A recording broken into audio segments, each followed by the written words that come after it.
Greetings gamers, ex-gamers and friends and family members of gamers. Well, it's day 8 of Game Free January and I have to say I'm still not even remotely tempted to go back to gaming. I know from past experiences when I've tried to lose weight that by 8 days into my diet I'm seriously craving food, and yet there's still not even a hint of craving for video games.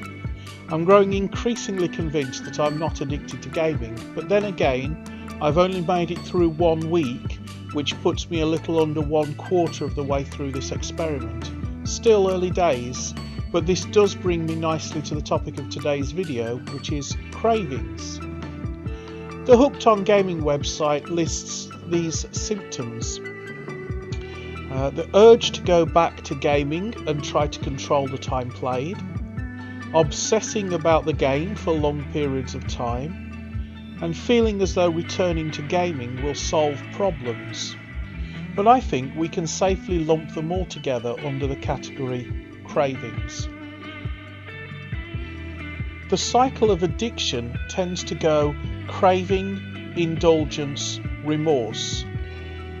In the cravings phase, the prefrontal cortex and hippocampus are primary drivers behind the signals telling us to indulge. The cravings phase tends to begin with a feeling or desire which, at first, may be fairly easy to deny, but growing in intensity over time until the cravings become debilitating unless satisfied. This is the reason changing a habit is not like quitting an addiction. An addict can't trust his or her own decision-making process. The brain will play all sorts of tricks on the addict in order to convince him or her to satisfy the cravings, and thus bring the level of neurotransmitters back to the level it needs to function normally. During the cravings phase, we can start to make internal justifications to ourselves, like flattering ourselves with how well we've done with our absence, telling ourselves we have earned a little break from our self-denial and a tiny bit of self-indulgence won't really harm our progress. Lying to ourselves with overconfidence in our ability to control our addiction is another form of craving, a mindset I like to call flirting with temptation. I just want to find out how strong my resolve is, or let me see just how close I can get to the triggers without actually succumbing to the addiction. For me, abstaining from video games, this might take the form of watching video game related YouTube videos or listening to the soundtracks from video games, something I haven't even been tempted to do, by the way, which is one of the reasons video game soundtracks don't feature on these videos. As the cravings grow in intensity, our brains are acting as our own worst enemy, fighting our resolve with a carrot and stick approach, giving us negative feelings collectively known as withdrawal symptoms, reinforced by the promise of a huge pleasurable payoff for giving into temptation, often imagining that the pleasure will be even greater than it actually turns out to be. The addict is simultaneously being bribed and blackmailed by his or her own brain. If the cycle of addiction is to be broken, this is the most natural place to try to break it. The addict must learn to silence the cravings to have any hope of successfully breaking an addiction.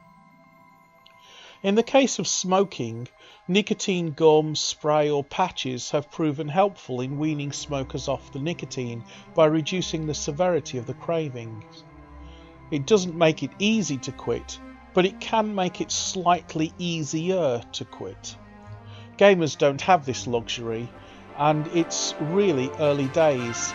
All the recovering gamer has in the way of so-called help is labelling and abuse from well-meaning but unhelpful family members or friends rushing to delete the gamer's account or dragging them along to the psychologists in the hope of securing powerful and addictive antidepressants. Thankfully, those who are in the grip of gaming addiction aren't totally without help. There is some help in the form of online and sometimes face-to-face meetings with other ex-gamers following an adapted 12-step program that has proved so successful with Alcoholics Anonymous and Narcotics Anonymous.